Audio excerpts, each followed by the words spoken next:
திமுகவை தனிமைப்படுத்துறோம்னு நினைக்கிறாரு விஜய். அதுக்கெல்லாம் பொறந்து வளரணும். திமுகவின் மீது எனக்கு விமர்சனம் இருக்குங்க. ஆனால் ஸ்டாலின் அவர்கள் செய்ததுல லட்சத்துல ஒரு பங்கு விஜயால செய்ய முடியாது.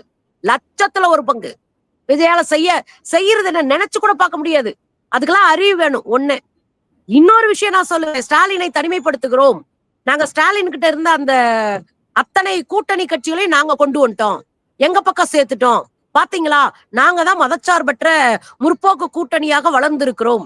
நாங்க மதச்சார்பற்ற கூட்டணி, நாங்க தான் முற்போக்கு கூட்டணின்னு அளந்து விடுறதுக்கான ஐடியா தான் இந்த அமைச்சரவை. நான் அப்படிதான் பாக்குறேன். அவ்வளவு நேர்மையானது அமைச்சரவை எல்லாம் கிடையாது. தனக்கு ஒரு பொய் முகம் தேவைப்படுகிறது. கார்பரேட் கிரிமினல் என்கிற முகத்தை மறைக்க முற்போக்கு முகமூடி தேவைப்படுது விஜய்க்கு. அதனால அவர் முற்போக்கு முகமூடியாக கம்யூனிஸ்டுகளை, பிசிகாவை பயன்படுத்துவதற்கு முயற்சிக்கிறார். நமக்கு ஒண்ணும் பிரச்சனை இல்ல. ஒரு வாய்ப்பு வருகிறது என்றால் போய் பதவி ஏற்பாங்க. அதுல ஒண்ணும் நமக்கு பிரச்சனை இல்லை. ஆனால் அது தவறான முன்னுதாரணமாக போய்விடும். கம்யூனிஸ்டுகளை பொறுத்தவரையில ஒரு நாட்டினுடைய பிரதம மந்திரி ஆக்குறதுக்கே வாய்ப்பு கிடைச்சது. ஜோதிபாஸ் அவர்களுக்கு, தோழர் ஜோதிபாஸ் அவர்களுக்கு இந்த நாட்டின் பிரதம மந்திரி ஆகிறதுக்கு வாய்ப்பு கிடைச்சது.